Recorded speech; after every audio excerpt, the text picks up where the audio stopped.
पहले मुख्य समाचार। कोसी, गंडक, बागमती और महानंदा नदी के बढ़ते जलस्तर के कारण पश्चिम चंपारण, सुपौल और गोपालगंज समेत राज्य के 7 जिले बाढ़ की चपेट में। केंद्र सरकार ने गया के डोभी में प्रदेश के सबसे बड़े औद्योगिक क्षेत्र के निर्माण को दी मंजूरी। 1350 करोड़ रुपए से अधिक के निवेश की संभावना। रुपौली विधानसभा उपचुनाव के लिए मतदान कल।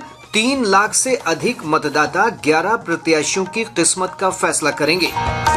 और बेगूसराय के बीहट में आज सुबह हुई सड़क दुर्घटना में 5 लोगों की मौत, 3 अन्य गंभीर रूप से घायल। अब समाचार विस्तार से। नेपाल के जलग्रहण क्षेत्र और प्रदेश में रुक रुक कर हो रही बारिश के कारण कोसी, गंडक, बागमती और महानंदा नदियों का जलस्तर लगातार बढ़ रहा है। इन नदियों के जलस्तर बढ़ने के कारण 7 जिले पूर्वी चंपारण, पश्चिम चंपारण, दरभंगा, मधुबनी, गोपालगंज, कटिहार, सुपौल और सारण के निचले इलाकों में बाढ़ का पानी फैल गया है। पश्चिम चंपारण जिले में गंडक के साथ साथ सिकटा नदी भी तबाही मचाने लगी है। हमारे संवाददाता ने बताया है कि जिले में बाढ़ की स्थिति गंभीर हो गई है। वाल्मीकि नगर गंडक बराज से आज भी 2,70,000 क्यूसेक पानी नदी में छोड़ा गया। इसके बाद दियारा के निचले इलाकों में बाढ़ की स्थिति गंभीर हो गई है। जिले के पिपरासी और ठकराहा प्रखंड के कई गांवों समेत चकदहवा, झंडू टोला, एसएसबी कैंप और बिनटोली में बाढ़ का पानी प्रवेश कर चुका है। वहीं योगापट्टी प्रखंड क्षेत्र के जरलपुर, खुटवनिया और सिसवा मंगलपुर पंचायत के कई गाँव बाढ़ की चपेट में आ गए हैं। इधर जिले में सिकटा नदी भी कहर ढाने लगी है। नदी में आए दिन उफान से घोड़ा सहन नहर के 28 लखा पुल के पास पश्चिमी सुरक्षा तटबंध क्षतिग्रस्त हो गया है, जिससे कई गांव जलमग्न हो गए हैं। प्रशासन लोगों से ऊंचे स्थानों पर जाने की अपील कर रहा है। बाढ़ प्रभावित क्षेत्रों में कल सामुदायिक रसोई घर का संचालन शुरू किया जाएगा। आकाशवाणी समाचार के लिए बेतिया से आशीष कुमार। इधर दरभंगा के कुशेश्वर स्थान पूर्वी प्रखंड की कई पंचायतें बाढ़ से प्रभावित हैं। पूर्वी चंपारण जिले में भी गंडक और सहायक नदी सिकरहना के जलस्तर में बढ़ोतरी से बाढ़ की स्थिति उत्पन्न हो गई है। कोसी के बढ़ते जलस्तर के कारण सुपौल जिले के निचले इलाकों में बाढ़ का पानी फैल गया है। हमारे संवाददाता ने बताया है कि जिले में 5 प्रखंडों की 27 पंचायतों की लगभग 5 लाख की आबादी बाढ़ से प्रभावित हुई है। नेपाल में हो रही भारी बारिश के बाद भीमनगर कोसी बराज से लगातार पानी छोड़ा जा रहा है। जलस्तर में हो रहे उतार चढ़ाव के बीच कोसी नदी के पूर्वी और पश्चिमी तटबंध के भीतर रह रहे लोग पूरी तरह से बाढ़ की चपेट में आ चुके हैं। जिले के सुपौल सदर, किशनपुर, सड़ाइगर, भपटियाही, मरौना और निर्मली प्रखंड के कई गांव बाढ़ की चपेट में हैं। तटबंध के भीतर रह रहे लोग ऊंचे स्थानों की ओर पलायन करने लगे हैं। जिला प्रशासन और जल संसाधन विभाग द्वारा तटबंधों की निगरानी बढ़ा दी गई है। बाढ़ प्रभावित लोगों के बीच पॉलीथीन शीट का वितरण किया जा रहा है। गोपालगंज से हमारे संवाददाता ने बताया कि बांध के अंदर बसे कई गांव बाढ़ की चपेट में आ गए हैं। वाल्मीकि बराज से पानी छोड़े जाने के बाद गंडक नदी के जलस्तर में वृद्धि हुई है। डुमरिया घाट में गंडक नदी का जलस्तर खतरे के निशान से ऊपर है। गोपालगंज सदर, माझा प्रखंड क्षेत्र के सारण बांध के अंदर बसे कई गांवों में बाढ़ का पानी फैल गया है। सदर प्रखंड के रामनगर, जागीरी टोला, मलाही टोला में सड़कों पर बाढ़ का पानी आ जाने से आवागमन प्रभावित हुआ है। बाढ़ प्रभावित क्षेत्रों में लोगों के लिए नाव की व्यवस्था की जा रही है। इधर बांध की निगरानी के लिए जल संसाधन की टीम 24 घंटे बांधों की निगरानी कर रही है। सूबे के गन्ना मंत्री ने आज बाढ़ प्रभावित इलाकों का दौरा किया व कम्युनिटी किचन चलाने को लेकर डीएम को निर्देश दिए। आकाशवाणी समाचार के लिए गोपालगंज से मधेश तिवारी। मुख्यमंत्री नीतीश कुमार ने प्रदेश के बाढ़ प्रभावित इलाकों का हवाई सर्वेक्षण कर बाढ़ प्रभावित क्षेत्रों में राहत और बचाव कार्यों में तेजी लाने के निर्देश दिए हैं। इधर स्वास्थ्य मंत्री मंगल पांडे ने कहा है कि बाढ़ से उत्पन्न स्वास्थ्य चुनौतियों से निपटने के लिए विभाग अलर्ट मोड पर है। श्री पांडे ने कहा कि बाढ़ प्रभावित क्षेत्रों में स्वास्थ्य टीम के साथ ही नौका औषधालय की सुविधा प्रदान की जाएगी। उन्होंने कहा कि प्रदेश के 15 बाढ़ अति प्रभावित जिलों के साथ ही कई अन्य जिले बाढ़ से प्रभावित होते हैं। इन सभी जिलों में व्यापक स्वास्थ्य सुविधाएं सुनिश्चित की जा रही हैं। मौसम विभाग ने आज पश्चिम चंपारण, पूर्वी चंपारण, किशनगंज, अररिया और औरंगाबाद जिले में कुछ स्थानों पर भारी बारिश का येलो अलर्ट जारी किया है। विभाग के अनुसार शेष स्थानों पर हल्की से मध्यम स्तर की बारिश की संभावना है। मौसम विज्ञान केंद्र पटना के वैज्ञानिक कुमार गौरव ने बताया कि अगले 7 दिनों तक राज्य के कई जिलों में बारिश की संभावना है। अगले 48 घंटों के दौरान प्रदेश के पश्चिम एवं मध्य भागों के कुछ स्थानों जबकि शेष भाग के 1 या 2 स्थानों में मेघ गर्जन के साथ वज्रपात की संभावना है। भारी वर्षा उत्तर बिहार के सीमांचल के जिलों के 1 या 2 स्थानों में होने का पूर्वानुमान है, जबकि शेष भाग के कुछ स्थानों में हल्की से मध्यम स्तर की वर्षा देखी जा सकती है। प्रदेश के दिन के तापमान में अगले 2 दिनों के दौरान 2 से 4 डिग्री सेल्सियस की वृद्धि होगी। तत्पश्चात अगले 2 दिनों में वर्षा की गतिविधि में वृद्धि होने से फिर से तापमान में 2 से 4 डिग्री सेल्सियस की कमी होने का पूर्वानुमान है।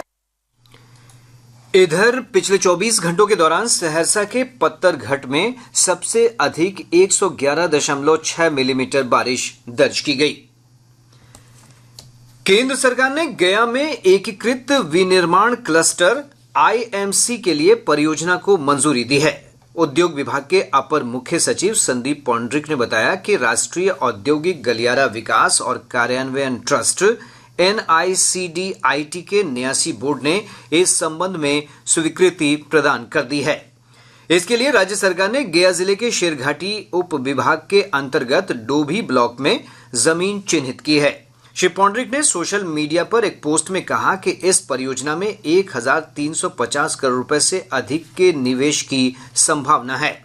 उन्होंने बताया कि 1670 एकड़ क्षेत्रफल के साथ ये राज्य का सबसे बड़ा औद्योगिक क्षेत्र होगा। उल्लेखनीय है कि यह परियोजना अमृतसर कोलकाता औद्योगिक गलियारे के दायरे में है। केंद्र सरकार एयर कंडीशनर और LED लाइट्स जैसे घरेलू इलेक्ट्रॉनिक उत्पादों से जुड़ी प्रोत्साहन योजना PLI के अंतर्गत आवेदन प्रक्रिया फिर से शुरू करेगी। वाणिज्य और उद्योग मंत्रालय के अनुसार यह प्रक्रिया 15 जुलाई से 12 अक्टूबर तक जारी रहेगी। केंद्रीय कृषि मंत्री शिवराज सिंह चौहान ने कहा है कि देश भर में 10,000 किसान उत्पादक संगठन FPO के लक्ष्य के मुकाबले लगभग 8,800 FPO स्थापित किए गए हैं। ये संगठन किसानों को बेहतर गुणवत्ता वाली वस्तुओं का उत्पादन करने के लिए प्रोत्साहित करते हैं और उनके लिए बेहतर प्रौद्योगिकी, ऋण और अधिक बाजारों तक पहुंच की सुविधा प्रदान करते हैं। भारतीय रिजर्व बैंक ने बिहार में छोटे ऋण बांटने वाली माइक्रो फाइनेंस कंपनियों और गैर बैंकिंग संस्थाओं को चेतावनी दी है। RBI ने इन कंपनियों को राज्य में ऋण बांटने की गति को धीमा करने को कहा है। शीर्ष बैंक द्वारा जारी सलाह में कहा गया है कि ऋण के बदले बैंकों के पास कोई गारंटी जमा नहीं है, इससे उनकी राशि डूबने का खतरा होता है। Centre of research in international finance की रिपोर्ट के अनुसार बिहार और उत्तर प्रदेश में 25% से अधिक छोटे ऋण बांटे गए हैं। राष्ट्रीय अल्पसंख्यक आयोग ने आनंद कारज अधिनियम के अंतर्गत सिख विवाह के कार्यान्वयन और पंजीकरण के लिए 18 राज्यों और केंद्र शासित प्रदेश के प्रतिनिधियों के साथ बैठक की। मंत्रालय ने कहा कि झारखंड, महाराष्ट्र और मेघालय में अधिनियम के लागू होने की जानकारी दी गई है। वहीं अन्य राज्यों और केंद्र शासित प्रदेशों ने आश्वासन दिया है कि वे 2 महीने में इसे लागू कर देंगे। शेष खबरें एक। रुपौली विधानसभा उपचुनाव के लिए कल मतदान होगा। उपचुनाव में मुख्य मुकाबला NDA उम्मीदवार जदयू के कलाधर मंडल और महागठबंधन की ओर से राजद उम्मीदवार बीमा भारती के बीच है। चुनाव मैदान में 11 प्रत्याशी अपनी किस्मत आजमा रहे हैं। निर्वाचन आयोग के अनुसार इस क्षेत्र में 3,13,664 मतदाता हैं। पहली बार वोट करने वाले मतदाताओं की संख्या 3,951 है। इनमें 1,61,712 पुरुष जबकि 1,51,936 महिला वोटर हैं। थर्ड जेंडर वोटर की संख्या मात्र 16 है। मतों की गिनती 13 जुलाई को कराई जाएगी। सर्वोच्च न्यायालय ने राष्ट्रीय पात्रता सह प्रवेश परीक्षा नीट UG पेपर लीक मामले में केंद्र सरकार और राष्ट्रीय परीक्षा एजेंसी NTA से न्यायालय में रिपोर्ट दाखिल करने को कहा है। शीर्ष अदालत ने केंद्रीय अन्वेषण ब्यूरो सीबीआई से मामले में अब तक की अपनी जांच परिस्थिति रिपोर्ट दाखिल करने का भी निर्देश दिया है।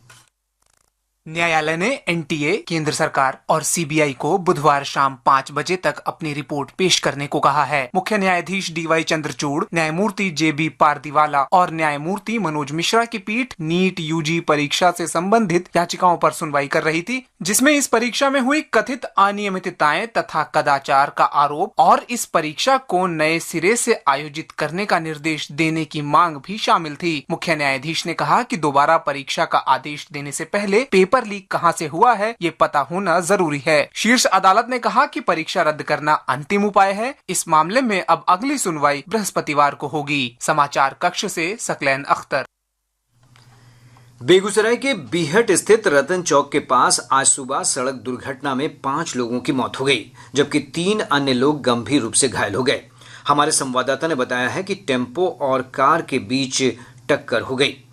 मृतकों की पहचान अभी नहीं हो पाई है। घायलों को इलाज के लिए स्थानीय अस्पताल में भर्ती कराया गया है।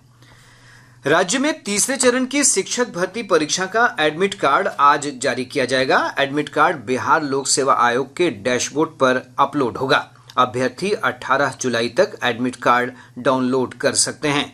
परीक्षा 19 से 22 जुलाई तक आयोजित की जाएगी। राज्य में खेलों के विकास के लिए सभी पंचायतों में स्पोर्ट्स क्लब खोले जाएंगे। बिहार राज्य खेल प्राधिकरण के महानिदेशक रविंद्र शंकरन ने बताया कि इसके लिए 13 जुलाई को पटना के पाटलिपुत्र खेल परिसर में एक बैठक होगी। इस बैठक में राज्य के सभी खेल संगठनों से जुड़े पदाधिकारियों के साथ विचार विमर्श किया जाएगा। बिहार सरकार के द्वारा एक नया पॉलिसी लागू किया गया है, वो स्पोर्ट्स क्लब पॉलिसी। ये पॉलिसी इस पॉलिसी के तहत हर पंचायत में, बिहार का हर पंचायत यानी 8,353 पंचायत में स्पोर्ट्स क्लब का गठन करना है और इस स्पोर्ट्स क्लब के माध्यम से खेल को आगे बढ़ाने का काम करना है।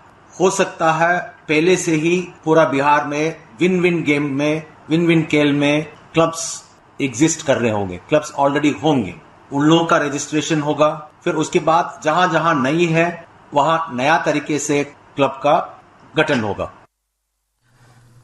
और अब पटना से प्रकाशित प्रमुख समाचार पत्रों की सुर्खियां। आज के सभी समाचार पत्रों ने अलग अलग खबरों को प्रमुखता से प्रकाशित किया है। हिंदुस्तान की सुर्खी है, ग्रामीण बैंक कर्मियों को व्यावसायिक बैंकों के समान मिलेगा वेतनमान, अधिसूचना जारी। दैनिक भास्कर लिखता है, एनएसओ की रिपोर्ट 7 साल में बिहार में 6 लाख नौकरियां बढ़ी, बंगाल में 30 लाख घटी। प्रभात खबर ने बाढ़ की खबर को अपनी पहली लीड बनाते हुए लिखा है, मुख्यमंत्री नीतीश कुमार ने हवाई सर्वेक्षण कर बाढ़ की स्थिति का जायजा लिया। दैनिक जागरण ने लिखा है, सुप्रीम कोर्ट ने कहा जमानत के लिए आरोपित की निजी जिंदगी में झांकने की इजाजत नहीं। और अब अंत में मुख्य समाचार एक बार फिर। कोसी, गंडक, बागमती और महानंदा नदी के बढ़ते जलस्तर के कारण पश्चिम चंपारण, सुपौल और गोपालगंज समेत राज्य के 7 जिले बाढ़ की चपेट में। केंद्र सरकार ने गया के डोभी में प्रदेश के सबसे बड़े औद्योगिक क्षेत्र के निर्माण को दी मंजूरी। 1350 करोड़ रुपए से अधिक के निवेश की संभावना। रुपौली विधानसभा उपचुनाव के लिए मतदान कल। 3 लाख से अधिक मतदाता 11 प्रत्याशियों की किस्मत का फैसला करेंगे। और बेगूसराय के बीहट में आज सुबह हुई सड़क दुर्घटना में 5 लोगों की मौत, 3 अन्य गंभीर रूप से घायल।